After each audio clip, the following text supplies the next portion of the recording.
We got married on September 10th, 2011. He actually picked the date 9, 10, 11. That way he won't forget it. It's easy. He proposed to me in front of all my family and friends at my graduation party from college. I've been with him through his 2 deployments to Iraq. He's been with me through 4 years of nursing school and not being probably very nice and crabby all the time. And we've been together for almost 10 years now. We've been through a lot together. On August 10th, 2012, me and Kyle were on our camping weekend with family and friends. Everything was perfect. We were having fun, hung out in the river. Kyle even barbecued us all dinner. It was delicious. And I said, Kyle, come sit by me at the fire. So he pulled up a chair, but then he turned away, looked towards the woods, and just started like drifting off. And I was like, Kyle, what's wrong?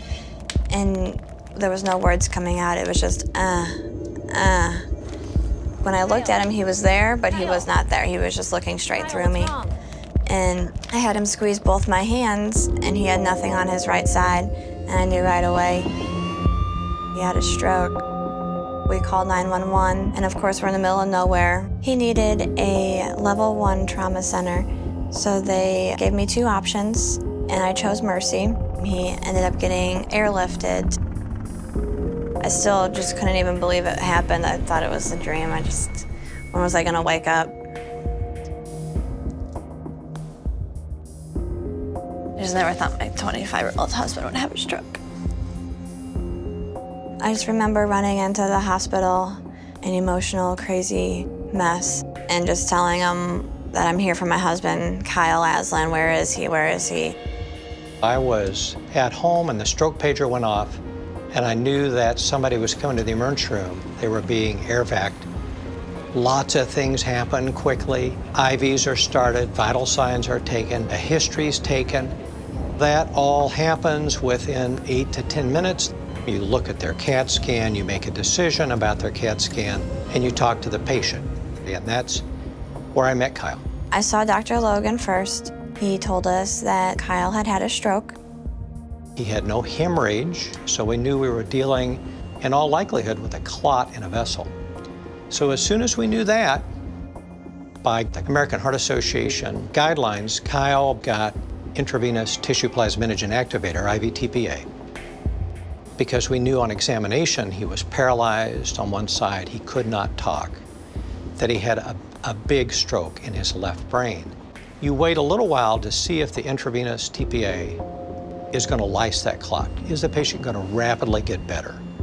And unfortunately, in Kyle's particular case, he did not get better. Our interventional radiologist was already halfway into the hospital because she knew that she was going to be needed. She calls a vascular surgeon and notifies the interventional crew that this is a go. 2 days after Kyle's stroke, Kyle's blood pressure was going through the roof. The brain begins to swell. And if you're a 20-some-year-old, your brain fills up your whole cranial vault, and there's no place to go. I sat down with his wife, and we talked about how aggressive to be. Because the only other thing you can offer at that point is to take the skull off. It's called a craniectomy. And you take the skull off, there's room for the brain to expand, and people's survival goes up a great amount. But you're not always sure that they're going to really be better from their stroke. I had 2 options. That was to do the surgery, or that Kyle wouldn't make it another 12 hours. He'd be gone by morning. So she had a tough decision. So I gave my consent and went with the surgery. That was a turning point for his survival. After that, survival was not an issue. The American Heart Association and the American Stroke Association are important because it's led to a groundswell of requiring physicians and requiring hospital systems to put together programs to educate physicians about the urgency of heart attack and stroke, in this situation, stroke. Kyle's grandfather, many years back, also had a stroke, and then also his mom has had multiple blood clots in her legs and actually had an IVC filter placed in her leg. So I believe that all the work and research that the American Heart Association has done has impacted 3 generations. Kyle had a very long recovery because he had such a massive stroke. I wrote down every little thing in my notebook. Kyle's neurologist at Mercy, Dr. Logan, came and saw me and Kyle every morning between 5 and 5:30. He's an early bird. Dr. Logan meant a lot to me and Kyle. Kyle was not talking. He couldn't say anything verbally. I was wondering if his speech would actually ever even come back, and if it did, where he would be at. And then whenever we went to the rehab, we did a lot of gesturing, like he would just kind of like point to things and tell me that way what he needed. But it was very hard. He had nothing in the right arm and the right leg for movement and feeling. And I was also scared and wondering how that would ever come back. He's a Marine, he likes to work out, and within a few days at the rehab, he was actually walking up 3 sets of stairs. His physical came much faster than the rest. We went and started through Mercy outpatient rehab, and he went there for physical therapy, occupational therapy, and speech therapy. His speech and occupational therapy, which is your everyday sort of doing things from dressing to cleaning to cooking to math problems to schoolwork, all that kind of stuff.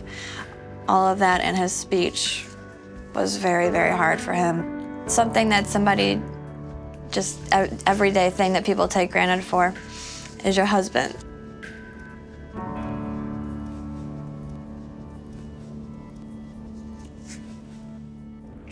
Sorry. To be able to say your name.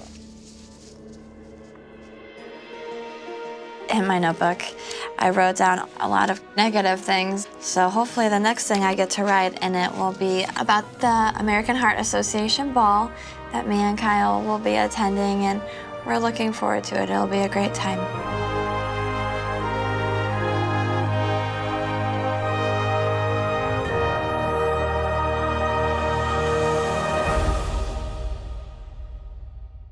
Thank you.